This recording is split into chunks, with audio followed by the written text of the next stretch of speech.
Welcome to another episode of First Off, Let's Kill All the Lawyers. It's an oft-misquoted Shakespearean statement from back in the 1500s, but probably still holds some truth today when you talk to people. And, one of the things I've found over the last 30 years of practicing and doing personal injury work is people do like to bash lawyers until they've got a lawyer or need a lawyer. And so the thought behind this show was to talk about different areas of law, types of law, trending topics of law. And one of the things I thought we'd do today, we're going to shift gears a little bit. My guest today is Dr. Charles Srour. Srour. All right, I got it right. I told you, I'm only saying that one time. You're now Charlie the rest of it. But he is a doctor of chiropractic. And we're going to talk about some of the interplay, I think, between lawyers, between chiropractors. I want to talk about his practice, educate a little bit about types of injuries, treatments, and everything else that are there. And I think there's a lot of similarities in some things, Charlie. So Mark and I did a show a few weeks ago. Hopefully the governor will sign this change of law in the auto law, which is going to get rid of PIP and the whole no-fault scheme, which hopefully will then get rid of the 1-800 car accident clinic and the chiropractic clinics that you have there. So I think personal injury lawyers tend to get bashed a lot. I know chiropractors get bashed a lot, but I want to show you that lawyers get bashed more because I looked this up. So here's the ultimate list of lawyer jokes. Okay. You see how thick this is. Okay. Although it's got a few good ones. So how many lawyer jokes are out there? There's a lot of lawyer jokes. No, there's only 3. The rest are true stories. So, but then I looked up chiropractor jokes. It's only like 6 pages. And frankly, there's only one that's any good in here. So how many chiropractors does it take to change a light bulb? How many? Just one, but it takes 6 visits. Okay. So here's the thing. I've been helping people in South Florida along with my partner, Mark Care, for 30 years. I've never chased an ambulance. I've never run into the back of an ambulance, and I know that your chiropractic business is far different from what the people see on the billboards and the advertisements that go back and forth. So let's talk about that a little bit. Sure. So let's talk about you first off. You're from Canada. That's Yep. where you grew up. All right. What brings you to the U.S.? So I went to school at University of Toronto. Then I graduated and did my chiropractic in California. Okay. It was just far distance-wise. It was far time zone-wise. So I wanted to be on the East Coast. I kind of fell backwards with an opportunity to work with a great guy who was the chiropractor for the Miami Dolphins and hired me on the spot over a phone call. And I came down to South Florida and kind of fell backwards into a great office with a great philosophy, sports injuries, which was my passion. I played tennis as a kid and competitively throughout until to this day.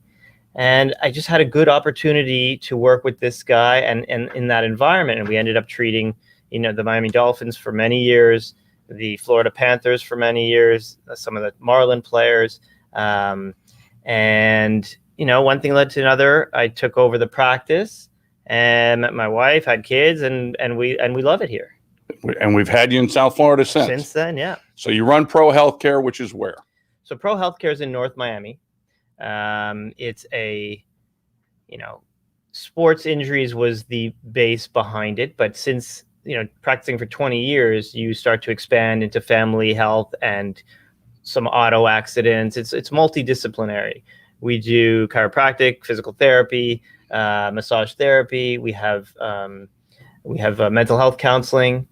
So we have several different, we try to make it like a one-stop shop for all of that. But at the same time, it's more of my goal was always to be more of that concierge type. I'm not a concierge doctor, but I try to offer those services where I'm involved, I'm doing the work. There may be a time where I need to hire others to do things for me as I get older, but as long as I can do it and I'm in there, I'm in the grind and I love doing it.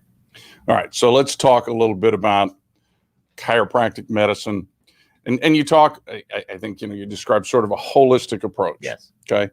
So let's talk about what chiropractic medicine is, because I want to dispel some of the myths, just like there's myths about personal injury lawyers, that they're all chasing cases, and that chiropractors, they just want that 10,000 in PIP or anything else. Yeah. Let's talk about, because chiropractic medicine has been around a long time. You've already dispelled one myth. You're actually very well educated. So there is, you are a doctor. Yeah. It's not a medical degree, but it's still 8 years of, postgraduate education or more. Yeah. And I got to see you did all kinds of things really well, like, graduated magna cum laude and dean's list. And yep. So that's impressive. So you're well educated. Now what's the practice about? So, the practice is about what, there's many different philosophies. Like there's many ways to practice law. You have your philosophy, your partner has his philosophy. Maybe they're the same, maybe they're a little bit different. Chiropractic, the origin of it is really, it started out as manipulation of the spine to free the nervous system, allow the body to heal itself without the use of surgery and drugs. That's evolved over time, whereas in the past, they were not accepting of rehabilitation and massage therapy and modalities, physical therapy, all the other things that go along with it. But as time has gone on, things change. And those kinds of things become, the realization of how important those things are, not just about spinal manipulation, but, if someone needs certain rehab, has certain weaknesses and that kind of thing. So it is a holistic approach. And that's kind of there was no way for the old philosophy chiropractor to work in a Miami Dolphins or a professional athletes sort of arena with doctors that don't think alike, right? So you have to mold yourself. Now that's, when you're doing your own thing in your own clinic, you have your philosophy. What is surgical? What is not surgical? When do I need to refer it out for an orthopedic consult or something like that? But that's the basis of what we do. Trying to heal or speed up the healing for patients without the use of drugs, surgery. When needed, then there's a time and place. So have you seen a shift? Because I know for a long time, Western medicine didn't want to acknowledge some of these things. And I had a case years ago that involved an acupuncturist at the University of Miami. And I wound up doing some research on that and was blown away by the fact countries were doing open heart surgery under acupuncture and things like that.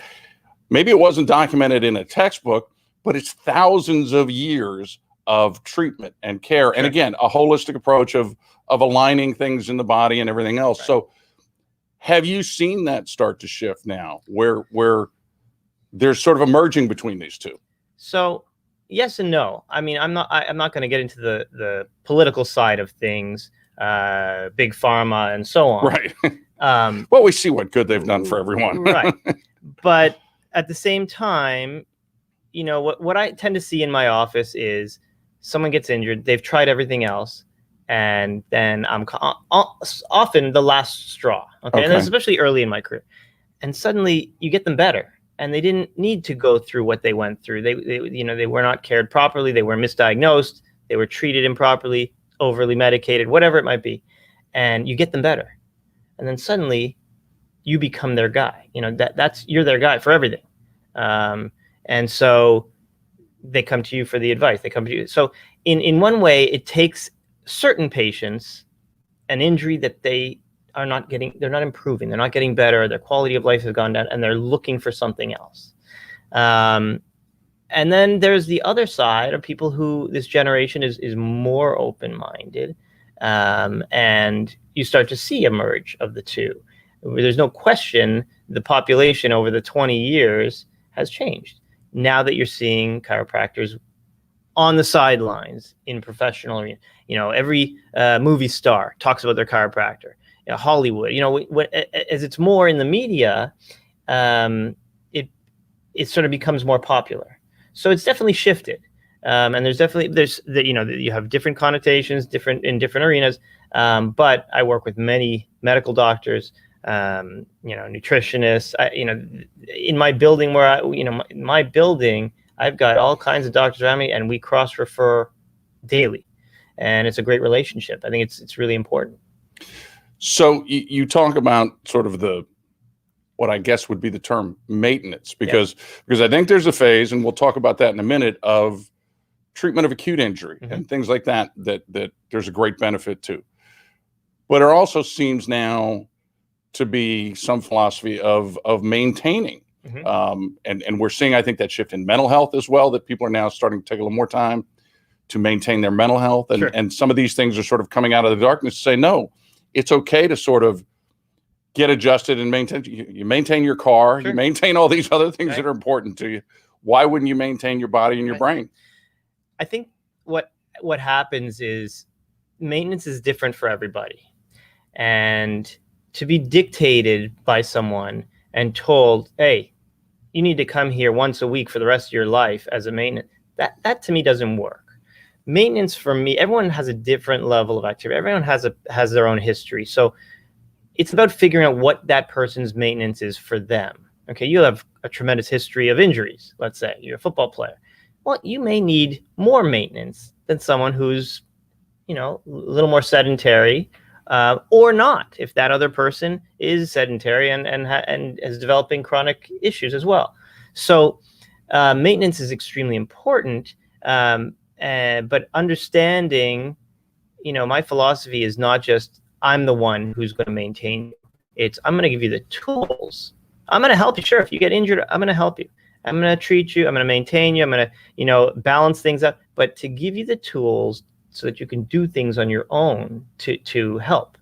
And that's how I got into this field. Was I was injured, wasn't getting better with regular, pain medication, treating symptoms. And so I went to the chiropractor that my dad sort of forced me to go to because I wasn't getting better. And it was a philosophy that turned me on to it. It was well, how are you sleeping? Well, you can't sleep like that because of this. So if you don't change what you're doing, you're going to be right back in the office for another treatment, right? So treat, get them better, give them the tools so that they don't re-injure or we've come up with a cause, and then have them come in. Maybe it's once a month. Maybe it's once every 6 weeks. Maybe it's every 2 weeks to sort of maintain what we've done. And if you have chronic injuries, okay, you may have to come in a little more frequently, but there's also things you can do. And I think the education is just as important as what I do for the patient. And I think that's a tremendous philosophy, because you're giving them the tools. And I think too many times, and again, we saw it with big pharma, with opioids and everything else, was here, just take these, take these. And while they probably effectively masked a few things, they buried everything else. And then the hook behind it was horrendous. So we're seeing that. All right, let's talk now. There's obviously a natural marriage between lawyers that do personal injury work like Mark and I do, and doctors, chiropractors, everybody else, because much as we'd like to, I don't get to go in court and say, okay, here's all the injuries. Let me tell you what they are. I've got to have people that document that. I've got to have people that treat that. So let's talk about that component of your practice that is accident related. What are the type of injuries? Because again, thing that's hard for me as a lawyer, often you break your arm, I can put an x-ray up. Anybody on the jury can go, oh, that bone was like this. It's now like this. That's broken. But we talk about soft tissue. We talk about whiplash. And again, I think phrases that get abused by people, scoffed at. But let's talk about that. What happens with the mechanics of a car accident that may not result in broken bones? Right. So you bring up a good point. I had a situation yesterday. Lady comes in, car accident, went to the hospital from the scene. So they'll take the job of the people in the hospital is not to tell you you're fine. It's to examine, make sure you're not going to die, and get you out of there, right? So they do a couple x-rays. Okay, nothing's broken. They don't need to be concerned about it. Their liability is gone. Now go somewhere to treat, to fix yourself, any therapy, whatever it might be. So patients will come to me, then they'll say, yeah, I went to the hospital and nothing's broken. And they said nothing's broken, but I'm in a lot of pain. Well, okay, so let's discuss that. Why are you in pain? Well, X-rays are not the gold standard for, well, any soft tissue injury. Okay, so if there's, so let's define that. What does soft tissue mean? So soft tissue means, so when you do an X-ray, you're basically, imagine a screen here. You're looking at a white screen. The person stands here, and you're getting black paint shot at you. Okay, so all this black paint, or the X-ray, would be shot at you, and the result will show on the screen. Well, bone stops the black paint from going through, so you're going to see the bone on the screen. And so you pull up an X-ray, and you see it's perfect to see if there's any broken bones. Right. Okay. What you're not going to see is the spaces in between, right? The areas that the black paint penetrates, which is all the soft stuff in your body. Right. Whether it's muscle, whether it's disc, whether it's cartilage, you're not going to see that. You're going to see the space where it's supposed to be. So when we talk about ligaments, muscles, tendons, discs, cartilage, which is basically everything that holds the bones together. Everything else, right? You need to do it. That would be an MRI. An MRI is the gold standard to look at any of those structures and their integrity. So what's the difference between an MRI and an X-ray? So like I said, X-ray specific for bone, okay, because that black paint cannot penetrate the bone. So if there's a crack in the bone, you're going to see a black line that's not supposed to be there, right? Or if the bone is off, right, you're going to see a white line here, and the space that's not supposed to be there. An MRI, you're going to get the same image, but now we're talking about other structures. You will see the bone on X-ray. On MRI, but you will also see muscles, discs, any tears, and that type of thing. So it's a more costly form of imaging, but it's going to show a lot more. So when you say, what's a soft tissue injury? Well, a soft tissue injury could be a strained muscle. It could be a disc herniation. It could be a cartilage tear. Any of those constitutes soft tissue injury. And there's different grades of that. All right. One of the things we see a lot, ligaments. And again, if it's torn, kind of easy to see. But I think the mechanics that you see with the forces involved in automobile accidents often strains or stretches ligaments. And what happens when that occurs? So that's a good point. Sometimes you do an MRI and it shows nothing. It says normal structures, nothing's torn, but the patient still has pain and could potentially have what we call ligament laxity. Okay, so let's say, I pull my finger back like this. Okay, and let's say you're a strong guy, you pushed it and it went too far. If I did an MRI of this finger, if I did an X-ray of this finger, if I did any imaging, it's not going to show anything, but I'm in pain. Right. So something happened here. I'm not lying, I'm in pain, right? So if those fibers, whether it be ligament or a tendon, get pulled too far, almost like a frayed rope, they can stretch, okay? And that can cause inflammation and pain and that kind of thing. So when you talk about those kinds of things, more auto accident related, the same as a whiplash. You get into an accident, you may not show symptoms, you may not show anything on the picture, but the patient may still have symptoms as a result of the ligaments getting strained. And sometimes it can be tested with certain X-rays where we would, flex the neck in a certain way, take a picture, extend the neck in a certain way, take a picture, and see if the bones, which is what the ligaments hold in place, shift. Then you can see the ligament laxity there. Or on an orthopedic test, let's say my wrist is only supposed to go this far, but it's traveling way too far. There are ways to test as well. So, the gold standard is an MRI for imaging. But at the same time, listen, there are times where I'll get an MRI sent to me, a text message from my dad, from someone. Hey, what do you think? They'll send me the MRI with the report. I said, well, what do I think? I agree with the report. It says there's a disc herniation at this level, or whatever it might be, or there's a tear. And they say, yeah, but is that surgical? That's a totally different, I can't answer that, because you have to look at the entire clinical picture, because someone with, for example, a disc herniation may not have any pain. It may be a completely asymptomatic situation, but their MRI looks miserable. And then you might have someone with a minor issue on the MRI and be in extreme pain, and there might be something more that needs to be done. So the whole clinical picture is important. The exam, the history, and then the imaging as well. And so everything together sort of gives you an answer as to, okay, what needs to be done. Well, see, and that's what terrifies me. So I've obviously played a lot of football, banged around a lot. I don't want to get an MRI of anything because I'm afraid what it will show, because I feel fine. Right. So it's like, don't show me. So I had my shoulder years ago, and he goes, well, problem, I had bicep tendonitis that was inflamed. Yeah. He goes, that's what's causing your pain. He goes, you've got a torn rotator cuff. Yeah. He goes, but that's real old. Yeah. And he goes, so we're not worried about that. You know, we're gonna control this inflammation that you're suffering from. Absolutely. And I tell patients that before MRI, that sometimes it's good. You know, we have picked up cancer when we were taking an MRI of a neck because of neck pain after an accident. So they weren't in any pain, but we picked up thyroid cancer, and suddenly they're stage 4 and they need all this treatment, and it pretty much saved their life because we found something inadvertently, right? But at the same time, I could be, you may have strained your lower back, just muscular, and your back's killing you. You say, hey, I want an MRI. We do an MRI. We may show 3 herniations, but that's not the cause of your pain.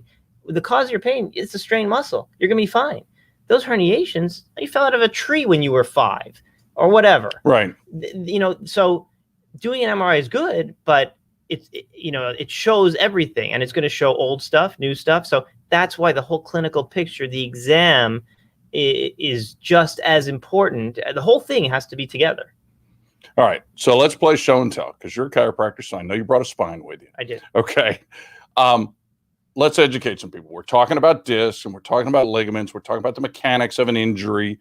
So let's define some of these terms and show the mechanics of a whiplash, because again, it's a term I think, at least defense lawyers love to scoff at. Oh, it's whiplash, which people mean, you got tapped in the rear and there's nothing wrong with you. Right.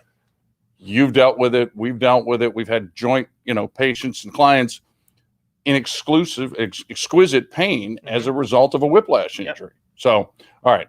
So walk us through this.